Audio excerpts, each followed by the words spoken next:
പ്രിയപ്പെട്ട പ്രേക്ഷകർ, ഇപ്പോൾ എത്തുന്ന വളരെ പ്രധാനപ്പെട്ട വാർത്തയിലേക്ക്. മംഗലപുരത്ത് നിന്നും തിരുവനന്തപുരത്തേക്ക് പുറപ്പെട്ട വന്ദേ ഭാരത് എക്സ്പ്രസ് വഴിയിൽ കുടുങ്ങിക്കിടക്കുകയാണ്. ബാറ്ററി തകരാറാണെന്നാണ് സൂചന. ഷൊർണൂർ സ്റ്റേഷൻ വിട്ടതോടെ ട്രെയിൻ നിന്നു. ഡോർ തുറക്കാനാകാതെ യാത്രക്കാർ കുടുങ്ങിയിരിക്കുകയാണ്. എയർ കണ്ടീഷനും ഇപ്പോൾ പ്രവർത്തിക്കുന്നില്ല. വി എസ് രഞ്ജിത്ത് നമുക്കൊപ്പം ചേരുന്നു. വി എസ് രഞ്ജിത്ത്, ഗുരുതരമാണോ കാര്യങ്ങൾ? ഈ ബാറ്ററി കുറഞ്ഞതാണെങ്കിൽ ബാറ്ററി ഇനി അവിടെ എത്തിക്കുക എന്നുള്ളത് ദുഷ്കരമാണോ?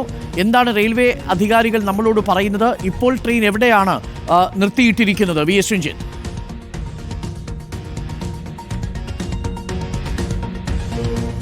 ഡോക്ടർ അരുൺ, ഷൊർണൂർ സ്റ്റേഷൻ വിട്ട് കുറച്ച് ദൂരം മാത്രമാണ് മുന്നോട്ട് പോയിട്ടുള്ളത്. അതിനകം ട്രെയിൻ നിന്നു പോവുകയായിരുന്നു.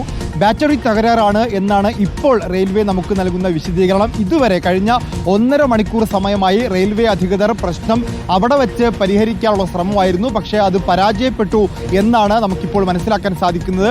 ട്രെയിൻ തിരിച്ച് ഷൊർണൂർ സ്റ്റേഷനിലേക്ക് തന്നെ എത്തിച്ച് അവിടെ വെച്ച് പ്രശ്നം പരിഹരിക്കാനാണ് ഇനിയുള്ള നീക്കം എന്നാണ് മനസ്സിലാക്കാൻ സാധിക്കുന്നത്.